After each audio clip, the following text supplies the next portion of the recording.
We've got a chance right now to talk about the Sauk Center Sports Boosters and their golf tournament that's coming up and some other things too. And with us to do that is Joyce Moe with the Sauk Center Sports Boosters. Well, first of all, tell us about the golf tournament coming up and give us all the details, okay? Sure.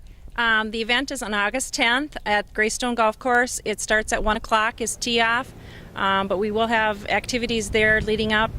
Greystone always provides access to the driving range free for any of the golfers. And then we also sell hamburgers and hot dogs before the tournament and also during the tournament. This is something that the Sports Boosters have done for a while, isn't it?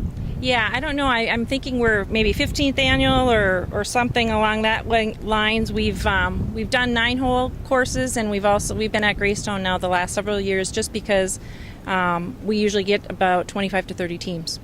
All right. And so it's not too late to sign up yet? No, absolutely not. I mean, we can take people right up until the night before even. Obviously, it helps us accommodate people a little easier if we know in advance. And they can either contact Greystone directly, and they'll take teams for us, or otherwise, Jim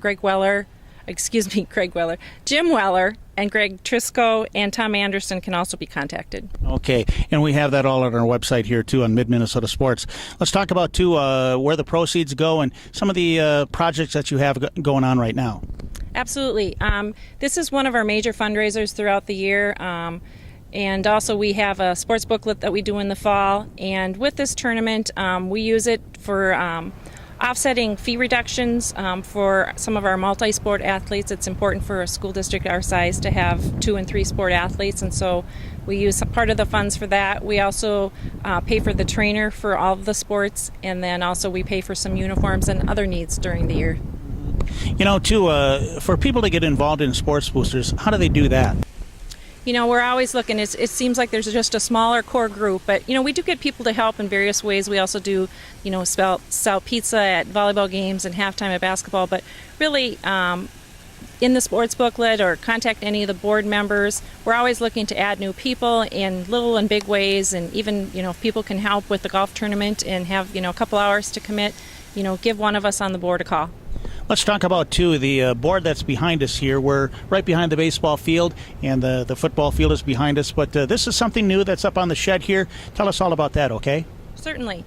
About a year ago, when we were putting together the actual football field and track, and also the improvements to the softball, baseball field, and also the tennis courts, we undertook a major fundraising activity, and we established different levels for both individuals and corporations to recognize them for both their cash donations to the projects, and also we had some major in-kind contributions in terms of work that people had done. I think you've already touched on this, but highlight again just the different projects that have gone on. We see the football field, we see the track, baseball, softball. Can you go through the list for us? Certainly. I mean, obviously, yes, the football field and the track are most noticeable probably. Also, we would have had the press box. We had a lot of new signage. Both the football was required to have a new sign, and we also had an upgrade to the baseball field and the softball field signage, and we did get corporate sponsors for all those, and so they are specifically labeled right on on those boards. And then also with the baseball field, they had to dig up the whole field. This, you know, just wasn't very good grass, and so that was dug up, and underground sprinkles were put on that field as well as the softball field. And then there was resurfacing on the tennis courts.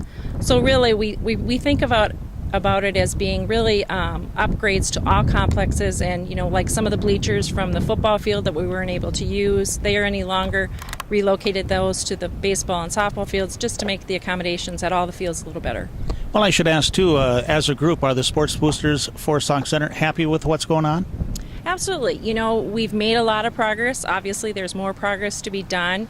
You know, I think you probably took pictures of the footage of, you know, where we were able to put in the concrete and the footings and for the bathrooms and the concession stand, but that's a building that's not been built yet, and we have additional fundraising to do, and you know, we left extra space on the board that's behind us for both individual and corporate sponsors, and I think if we ran out of room, we'd gladly find someplace else to put the overflow. So there is more work to be done, and this is really a community complex and something we should all be able to be proud of. Well, and I think everybody is. All you got to do is look around, and I think the players certainly realize that, and the coaches do too. And so congratulations on what's been done, and good luck in the future too, okay? Thank you very much, Mark. All right, that is Joyce Moe, and she is with the Sauk Center Sports Boosters. That golf tournament, you can click on more, too, on our website here on Mid-Minnesota Sports.